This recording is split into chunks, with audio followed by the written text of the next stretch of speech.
Hi, I'm Michelle Ward, and today I'm going to show you how to assemble this cute Halloween cauldron card. When you download the file, you'll get two cut options. A solid cauldron, where you'll layer the words on top, and a cutout version where the words are sliced directly from the cauldron itself. Now, if you're using the cutout version, keep in mind that you'll be placing the negative space.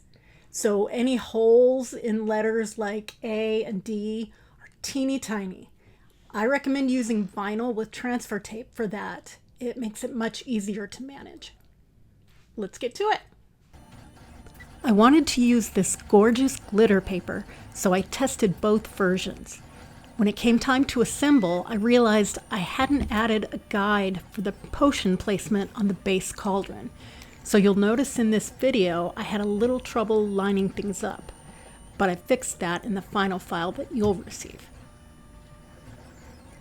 I tried using these glue pens that work like ballpoint pens. You write the glue on.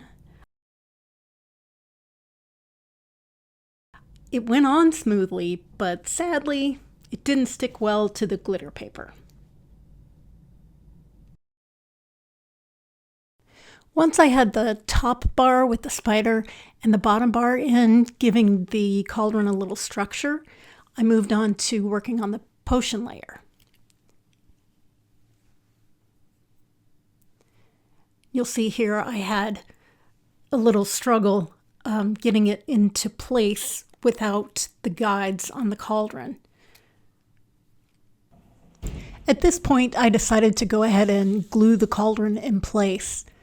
I probably should have finished gluing the words to the cauldron first because I lost the N from and along the way and had to cut a new one.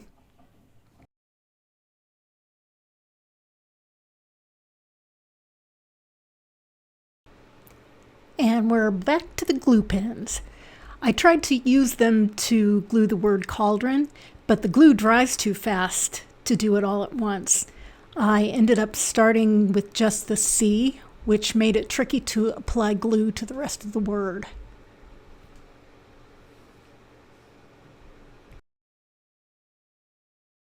For the next line, I started gluing backward from the H to make sure I had the spacing right. I should have put this line in before I glued the cauldrons down, because now I can't move cauldrons so that the boil tucks under it like I intended.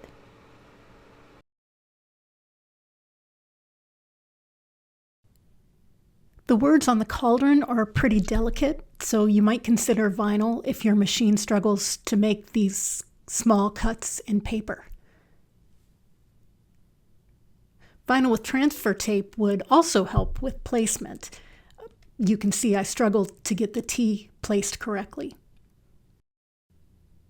As I said, the words on the cauldron probably should have gone on before I glued the cauldron down. And there's the space for the missing N. Time for bubbles! I saved them for the end, and you can see I used one to dot the I of width. If you want extra dimension, you could use pop dots to make the bubbles float off the card.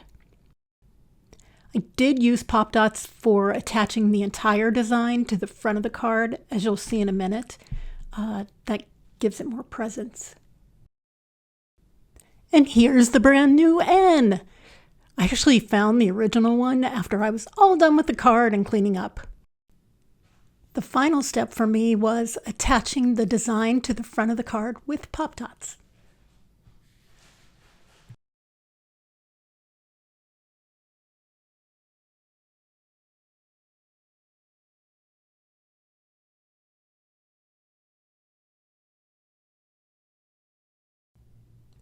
Here's the final look. And a quick recap of what I learned so you don't have to. Use vinyl and transfer tape if you're using the cutout version, or even just for the words, makes it easier to place. Number 2, build the cauldron first with the bottom bar, top bar with spider, and the potion layers to frame the words. Make sure to put the words in. And then glue down the cauldron before adding the other elements.